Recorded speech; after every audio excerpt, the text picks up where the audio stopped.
Hey everybody, thank you for clicking on this video. I'm gonna get right to this. The last time, if you watched the first update and if watch part one, this is the second part, but go find the first part. It's all about everything. But where I left off was, we were a couple days away from getting my CT scan with contrast to see whether this cancer had metastasized into the bladder. And then we were the very next day going to have surgery to remove the bladder cancer, obviously, out of my bladder. So going to the doctor, getting the IV for the CT scan with contrast and without, it revealed everything was clear. There was no metastasization in the bladder. So that was very good. And then that checks everything else, your prostate and everything. Everything was good, no problems there. Then the very next day we had surgery. I got up at 4:15 in the morning, had to get the shower to get clean. Almost was late because we have two surgery centers and I went to the one and it was the wrong one. Thankfully it was not a big mistake. We were able to easily see it wasn't the right one and then went to the one at the hospital. They just have two surgery centers a half a mile away from each other. One on property of the hospital, one right up the road. Got in for check-in and everything, and actually it was pretty quick. Within like 20 minutes, I was back there in a gown. An hour went by before I got my thing to calm me down, relax me, and the doctor came, anesthesiologist came in first, and then my doctor, Dr. Bing, who's amazing. She's awesome. She came in and just said, hey, we are hoping today this is going to be diagnostic and curative. Basically is all she said. She rolled out. So I remember getting rolled into the room. I remember helping them get me on the table, and I don't remember much after that. I wake up in the recovery room, and again, I come up pretty quickly. My wife says, wow. And the doctors or nurses said I came out really easy. So all of it was gotten, which was not a problem. We all knew that was going to happen. I never saw my doctor again. Sat there for about 30 minutes, then went outside to the car and left. And I was in a lot of pain. Obviously, they're putting things in my urethra going up into the bladder.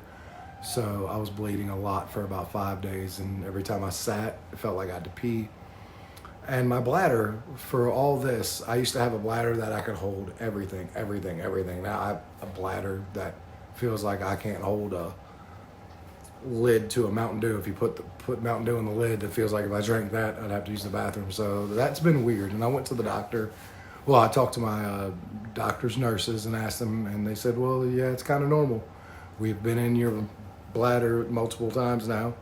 We're taking things out of it. We're messing with it. So yeah, you're gonna have to have a small bladder for a long time, if not the rest of my life now, which sucks.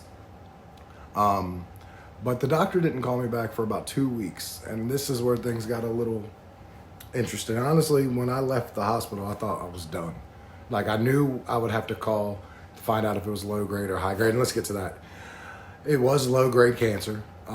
But I read that on my own. My doctor still never called me. I get a report if you have a My Chart or whatever. You can read the report yourself. Low grade cancer obviously is the less aggressive cancer, but it's still cancer nonetheless. And I finally put a phone call and I said, hey, can I talk to the doctor about my results? And the doctor called me at like 5:50, like 10 minutes before they closed. And she said, so just wanted to let you know this is a low grade cancer. Which was what we thought, but we need to bring you in 3 months after your surgery on August 27th because we need to scope you in the office again, which is not fun. The last time I had that, I bled for a lot longer than I should have because it doesn't feel good when you're awake to have someone put something like a camera in there like this. It just doesn't. And she said I forced the camera out, which basically means I tensed up and shot the camera out of my bladder, which made me hurt even more. So I'm not looking forward to this. This is the scariest thing ever. But what I found out is, what I didn't realize is they're looking for residual cancer. Basically, the way I understood it was they took the tumor out, but when they make sure there's not like any like tumor like lint falling off the tumor, so to speak, and making sure there's nothing chilling on the bladder, in the bladder, floating around the bladder wall. And if there is, it looks like I'm gonna have to get treatment, which would be chemo and or radiation. And the thing that stinks about that is I was talking briefly to her, and that will have to be done twice a week. And I couldn't work for a couple days after I got scoped. I'm gonna have to get cathetered for twice in a week for potentially 12 weeks, I think. So we are hoping amongst hope that this is no residual cancer. I've done everything I'm supposed to. I've quit smoking. I've cut back on the sugar. I haven't completely cut it out. I'm not eating any better, but those are the three major things, and I've added a lot of water to my diet, which is something I never have done really my whole life unless I was playing sports. So you see that wall right there? That's the wall of my family, my children, my wife, if you see up there. And right there, that's me as a baby. This wall is gonna make me fight, and fight like hell I will, regardless of what the results are, what the outcome is. We are going to kick this cancer's ass regardless. So that is where we're at. I will give you an update. The appointment is at 8 on August 27th at 1 p.m. After I get the results, I will make another video kind of recapping and let you guys know exactly where we're going from here. But please, if you wouldn't mind, comment. Like, I need all my prayer warriors, but honestly, I just need all the thoughts, and just let me know what you're thinking. Anyone who's went through this, or just kind words, stuff like that. Because this isn't easy. I'm 40 years old. Like, I shouldn't have to be thinking of cancer at 40, and it sucks. So thank you guys very much. Like, comment, subscribe to my channel, and I will give you more updates as I get them.